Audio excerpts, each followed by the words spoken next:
You're a businessman on the road and you've got to get a contract back to your office right away. What do? Well, you can use an overnight mail service, you can pay the hotel to use their fax machine, or if you have an add-in fax card and a laptop, you can do it yourself. Today we're going to show you how to turn your personal computer into a fax machine on this edition of the Computer Chronicles.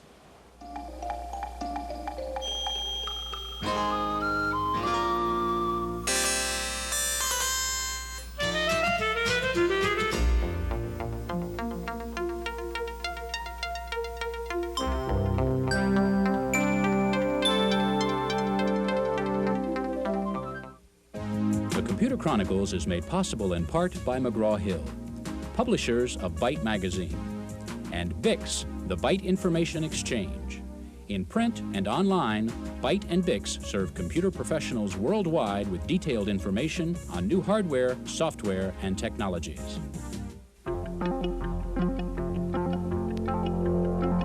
Welcome to the Computer Chronicles. I'm Stuart Chaffee, and this is Gary Kildall. And Gary, this is the hottest piece of office equipment around. It's not an answering machine. It's not a copy machine. It is, of course, a fax machine. What's your fax number? Right? That's the question everybody asks these days. But what's interesting, Gary, this is also the fax machine. If you have a personal computer, you can plug it in and add on board, and you've got a fax too. The mystery to me about fax machines is I was using this thing, not this thing, but a fax machine 20 years ago. It's not new technology. What's the big deal? well, Stuart, I wasn't using a fax machine 20 years ago, so I don't right? really know. I'm not too young for it.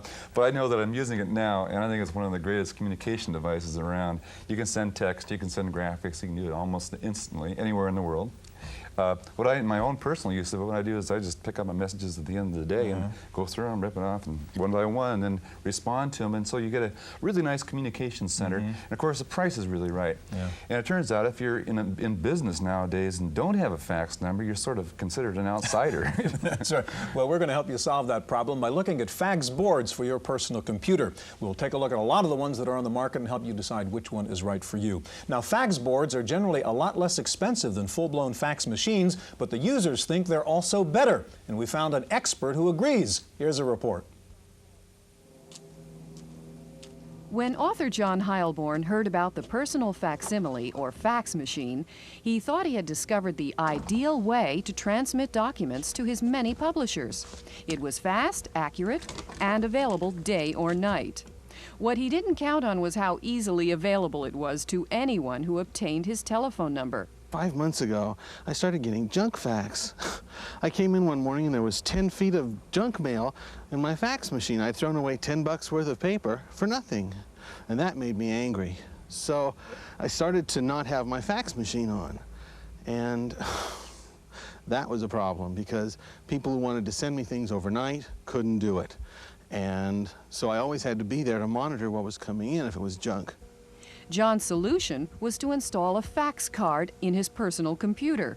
The card transmits and receives like a standalone machine, but has the added advantage of storing messages in disk files, with the option of printing at a later date.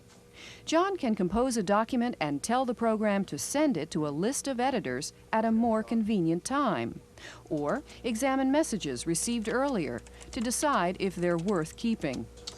He can hop back and forth between word processor and fax program. And if a message arrives while he's using his PC, he gets a warning on the screen. In some ways, it's almost too efficient.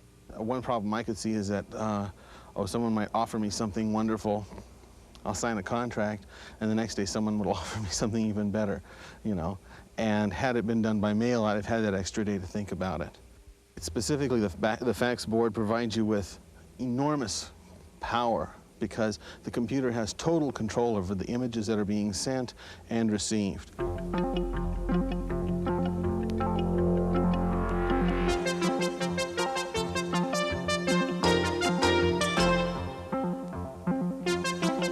Joining us in the studio now is Joyce Lemons. She's product manager with Quadrum, and they make the JT Fax. Next to Joyce is Joel Borden, product manager with the Complete PC, makers of the Complete Fax. And Gary over there is a real fax machine, and we'll talk to it in just a moment. Over here we have no real fax machines. Well, we'll see. Okay. Now, what we do have is an IBM PC compatible here, and there's, I think, one located underneath the table. Joel, you have a board here that takes some of the fax functions and puts them into the IBM PC environment called the Complete PC, I believe. And would you tell us a little bit about what you've factored out and put on the board so far? Absolutely. This board is known as the Complete Fax. The single most important component which we've put on is the facsimile modem. Okay. This allows it to talk to any Group 3 fax machine anywhere else. The telephone interface, of course, is how it gets to talk to those fax machines. That's important. An onboard microprocessor, which lets it run in background so that it can continue to do its work while you do your work. And finally, the PC bus interface, so that we can control it through software and use the PC's power supply. Okay, so the important point is that this board can be installed in the machine and running in the background while you're doing the rest of your work. Exactly. No problem. Of course, and then you factored out also the scanner and then the printer is a part of that, right? Right. All right, Joel, on the PC, how do you know you've received a fax if you're using your board? Okay, if I were here taping the show or I were at lunch and I came back and saw a little red fax indicator flashing in the lower right-hand corner of my screen, that tells me that I've received a new fax. I simply call up our software menu, go to Receive Faxes, and here I have a list of faxes that have come in. So I've highlighted the one that I want. I hit a function key to display it. And as long as I have any graphics screen, I can look at it without printing it out. And approximately how much space does it take on the disk for each fax image? Depending on what's on the page, a good rule of thumb is 10 to 20K per page, and a real torture test page might be 100K. Now that's a little bit hard to read. That's sort of an overview of the page. I can zoom in a level to see the full width on it. And here I can see it's about the fax board marketplace, which tells me that it's important, so I'd probably print this out instead of just throwing it away. Okay. And the Complete Fax comes with this software? Absolutely. Now what about creating faxes? Okay, that of course is the other half of what people want to do, sending and receiving. And the way in which people want to send is from other applications, word processors or spreadsheets. So I'm going to call up Microsoft Word, and let's see if I can type. No, you can't. No, Joel. I can't type. Oh, Try it again. I was trying to save myself the embarrassment of typing on the air. So let's load in a file that I created, and here's a letter to the Computer Chronicles. And all I have to do to send this is with a hotkey, pop up a window that looks like a fax cover sheet, which is something that fax users are used to. Here I can fill in to whom it goes, enter the phone number, nice generic phone number, and away I go. Now what our software will do, when I tell the application to print, it will capture it to disk, and any text or graphics commands will be interpreted properly. So boldface, underline, italics, or graphic images will be correctly interpreted.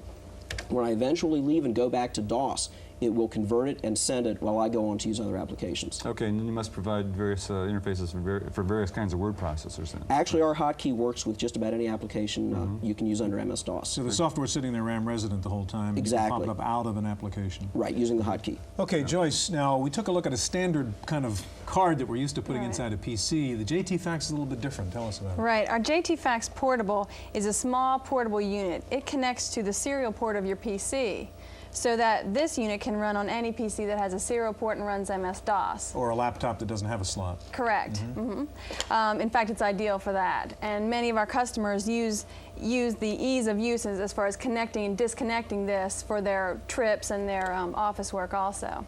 Can we get a demo of this? Sure. The JT Fax? Of course. What I'll do is I'll show how a file can be sent from an application. In this case, it'll be WordPerfect. What I'm going to do is retrieve my document. I might explain, Joyce, you're working off a real laptop, but for our viewers' purposes, we've plugged the output into a regular CRT. Right. This is the document that I will be sending. If you'll notice in the top left-hand corner, we have an ink file, and that is an embedded command used by the JT Fax, which calls up another file. In this case, this is a quadram letterhead. Now in order to run our application capture, we first have to activate the JT Fax menu. And as you can see, what I did was I hotkeyed in order to bring that up. We want to transmit a fax via application. We want to enter the telephone number, in this case, just anything, and transmit immediately. The next step in application capture is to capture the file that you would normally send to a printer, and it will be sent out as a fax. And in this case, what we'll do is we'll select the printer, which, as you see here, is JT Fax by Quadram, which is included on the WordPerfect diskette. And we want to print the full page.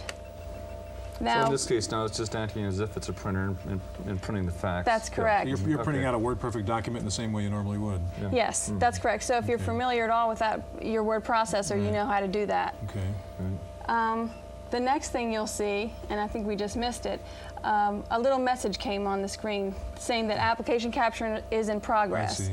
What that Right, means, we see it. and now it's being transmitted. The file's being transmitted. And we can hear it, And there's the actually. noises you hear, Okay. correct. And that will be received over at the fax station. Okay, so you're shipping it to that fax machine over there right now? That's correct. Okay. Now, can JT Fax also work as a background program? Our JT while you're running. Our JT Fax Portable works in the foreground, as you see. However, our high-end products do operate in the background. Our JT Fax 9600 operates in the background. And how long does it take then to send a page? Typically, we're hearing it beep along. Probably about a minute. Uh-huh. And that will be printed out as it's received. While we're waiting for that, what about the logo business? You mentioned letterhead and so on. How do you Right. handle that if you don't have a scanner? Well, that's handled through the JT Fax software. We have the ability to display a received fax and take a portion of that received fax out and rename it as far as a new file name. That way, if someone sends me a copy of my letterhead, I can display it on my JT Fax, cut out the letterhead, and then that will be a permanent file that I can use And later. you can do this for the signature portion as well, I That's guess. correct. In fact, anything that you receive on the JT Fax, you can cut out portions of text or graphics. Now, what about conversions into programs that like to use the graphics? Okay. Let's say you're working in a word processor and you receive a fax and you like to cut out pictures and things like that. So what sort of operations is your Well, that's fairly limited. As far as taking a received fax and putting it into your word processor, that's pretty much covered by OCR, optical character Well, I'm recognition. thinking just of the graphic portion just itself. the graphic portion? Yeah. That's entirely possible, Yeah. yes. Is that also true for complete fax? Absolutely. We support PC Paintbrush, Dr. Halo, Microsoft Windows Paint, and TIFF files. So virtually any desktop publishing or graphics program could use a received fax as an image. Joel, what kind of price range are we talking now for your board? Okay, the board that I held up earlier, the Complete Fax, which is a 4800 bit per second board, runs in full background, is $399 retail. We also have a higher performance board, the Complete Fax 9600, runs in background for $699 retail. And finally, our top of the line is known as the Complete Communicator. It combines fax, voicemail, and a modem on one board for $899. And Joyce, what about JT Fax? Well, on our low end, we have our half card, called our JT Fax 4800 internal. That retails for $295. So really, at a street price of probably under $200, someone can have fax capabilities. The JT Fax Portable that you see here retails for $495. We also have a card for PS2 machines, as well as our JT Fax 9600, and that retails for $795, and it includes a 1200 baud Hayes modem. Joyce, Joel, thank you very much. Now, if you have a laptop and if you have a JT Fax, you can send a fax from anywhere, but suppose you don't have those with you, there's still a way you can send faxes these days. It's called a pay fax phone, and Wendy Woods has the report. There you are in a hotel. You've got a document that absolutely positively has to be there. Not overnight, but now. What you need is a fax machine. But where do you find one? Increasingly, they're being found in the hotel. This is called a pay fax terminal. Give it your credit card, follow a few simple instructions, and insert your document, much as one would into a photocopier. Within a few seconds, the document has been scanned and stored in memory. Then it's time to punch in the phone number to which the fax should be sent. Faxes can also be received this way. And the PayFax terminal includes a phone with which you can make voice calls. Fax Plus has set up some 600 of these machines in 25 metropolitan areas in the first 3 months of installation. For the individual in a hotel, they're totally reliant on the hotel in terms of a fax machine behind a front desk, whether or not the fax machine is available according to the hotel schedule, and they certainly lose their confidentiality in the process. Here's an opportunity for an individual to use their credit card, go up to the machine, send or receive a fax on their own schedule, very economically and confidentially. The cost for this session? $8 plus local phone company charges, a bill of $9. In Redwood Shores, California, for the Computer Chronicles, I'm Wendy Woods.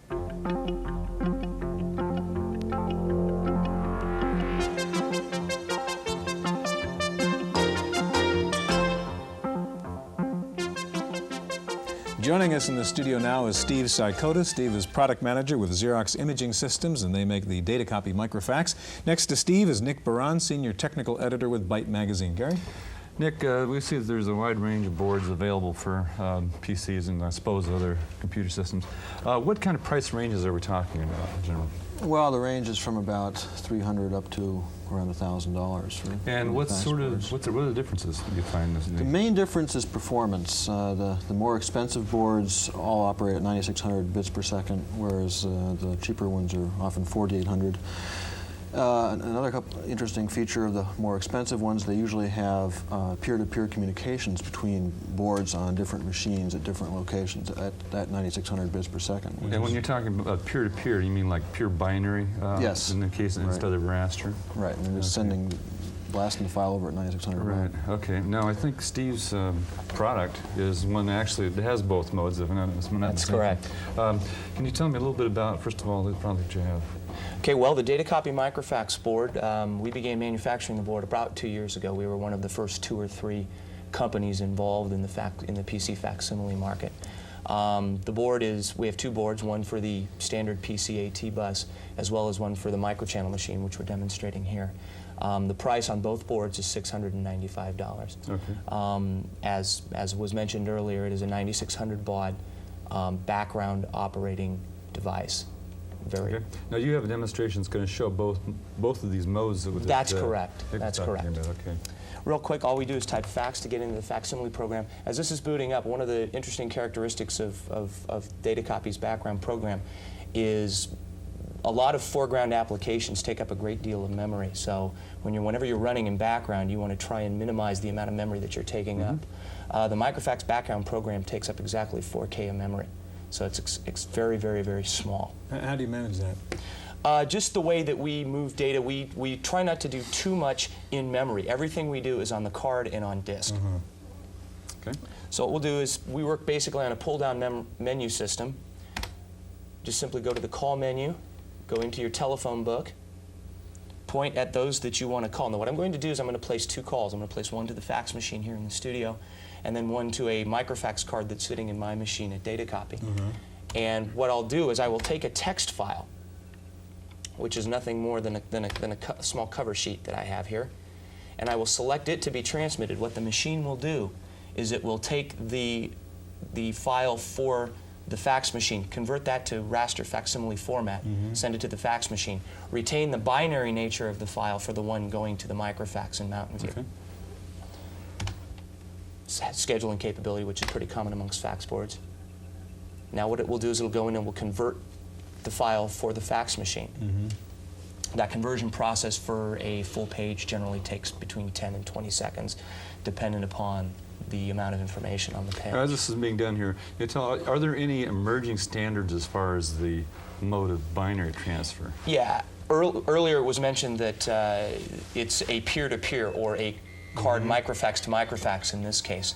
One of the things that's currently ongoing is that all of the fax board manufacturers are getting together in an effort to standardize the protocol that's used, such that when we emerge with this standard, ultimately all fax boards will be able to communicate in a binary fashion with all other fax boards. Which you can't do right now. Which means, in essence, what we'll be able to do now is perform high-speed modem functions between PC fax boards. Right. So what's happening right now? Okay, right now we're transmitting off to the fax machine behind us. And we see it coming out of the fax machine. And you can see it coming out. We are in background, which means I could escape here. Up in the upper right-hand corner, you notice that we give you a status indicator of what's going on. Once this call is completed, it will turn around, make the second call to the microfax in Mountain View, and send the binary file to the microfax there. What about graphics in the binary mode? Now, are we going to be talking about standards and emerging just for text transfer or for graphics as well? No, again, it is a binary standard, so it really doesn't matter what's in the file. The advantages of transmitting graphics via a binary file type of a format versus a fax format is that entire transmission is error corrected. Okay, Steve, I interrupt you. We're out of time here. Nick, you're going to be back with us in just a second. And in just a moment, we'll take a look at Intel's Connection coprocessor, so stay with us.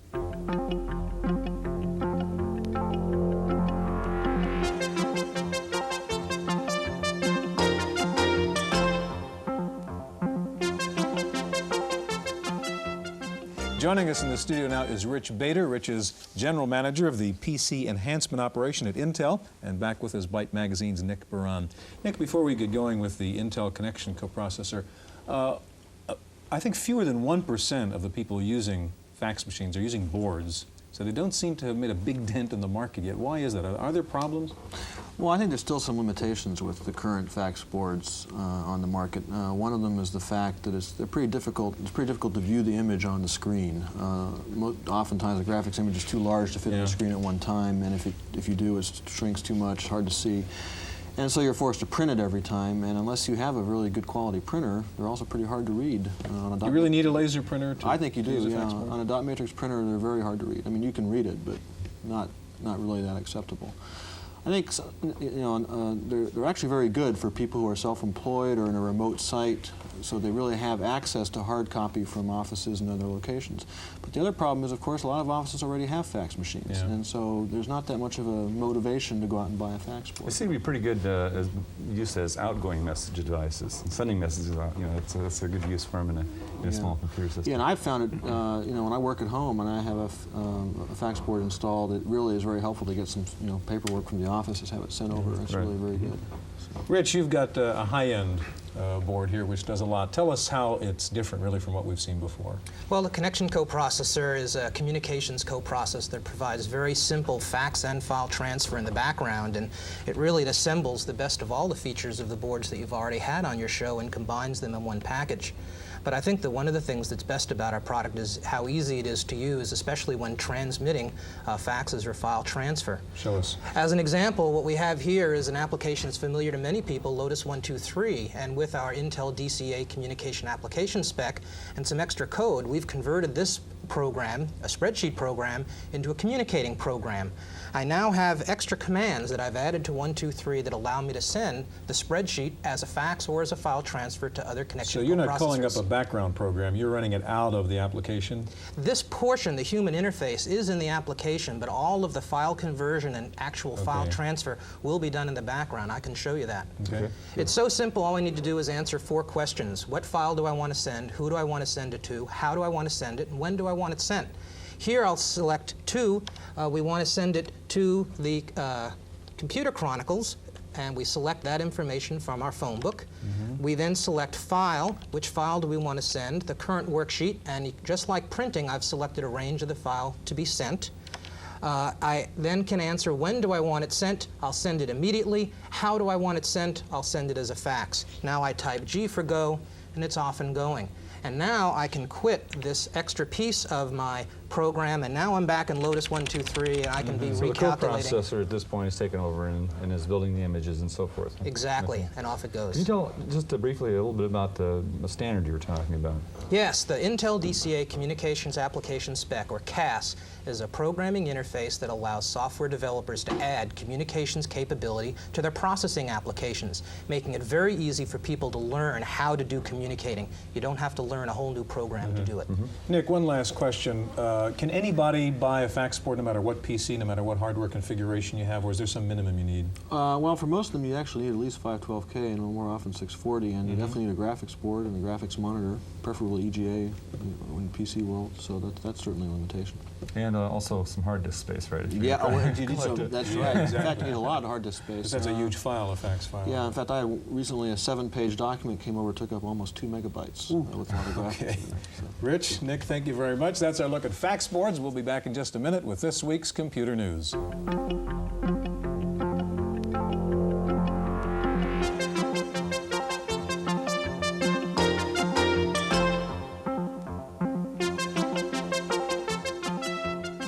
In the random access file this week, Intel says the new 8486 chip will be unveiled within 2 months. It reportedly contains 1 million transistors, uses RISC architecture, and is object code compatible with the 386 chip. MIT's X-Window windowing system seems to be the new standard for Unix developers. Virtually every Unix company except for Next has now endorsed X-Window. InfoWorld magazine has released the results of its annual reader survey to name the most important new hardware and software products of the year. The winners were the IBM PS2 Model 70 and the Compaq 38625 for hardware. The best two software packages were WordPerfect 5.0 for the PC and Microsoft's Excel 1.5 for the Macintosh. With just 1 month to go before the IRS tax deadline, it's time to get serious if you're thinking about buying a tax preparation program. There are several good ones on the market. Among them, TurboTax. Its strong points are its powerful formula calculations for complex things like depreciation. It features online context-sensitive IRS instructions, a visual representation of an actual 1040 form on the screen, and an auto-interview mode, which helps you decide which forms you need. It also supports 41 state returns, and it can print out IRS-approved 1040s and schedules. Ask Dan is the new kid on the block in tax preparation software, and as its name suggests, its best feature is its online help. It has extensive tax expertise built into the program. It's relatively easy to use and packed full of features, including an auditor function that checks your return for missing entries and can even suggest possible deductions. Another popular tax package for PC compatibles is J.K. Lasser's Your Income Tax. It's a basic tax preparation program, but it does let you compare two versions of your return side by side to see which strategy works best. It also interfaces with Quicken, the popular personal finance software program. If you only need the basics, a good budget package is the Tax Advantage. It's out in an enhanced version this year, supporting more forms. It will import data from dollars and cents and several other personal finance programs. If you're a Mac user, the obvious choice is probably Macintax. It features a graphic representation of the 1040 and 73 other tax forms on screen. It automatically links all forms and cells like one big spreadsheet, and it prints out beautiful IRS-acceptable tax forms and schedules. And there's now a PC version of Macintax called TaxView. A good low-cost approach on the Macintosh is Tax Stacks. It's a HyperCard approach to doing your taxes. It comes complete with HyperCard and 30 forms and schedules, a tax questionnaire, IRS instructions, and a file called Tax Jokes. Finally, there was the expected snafu at the IRS last week as 450,000 refund checks were delayed after a sorting error necessitated the recalculation of 1.7 million returns. But says the IRS it was not a computer problem, just good old-fashioned human error. That's it for this week's Random Access. We'll see you next time. The Computer Chronicles is made possible in part by McGraw-Hill, publishers of Byte magazine, and Bix, the Byte Information Exchange. In print and online, Byte and Bix serve computer professionals worldwide with detailed information on new hardware, software, and technologies.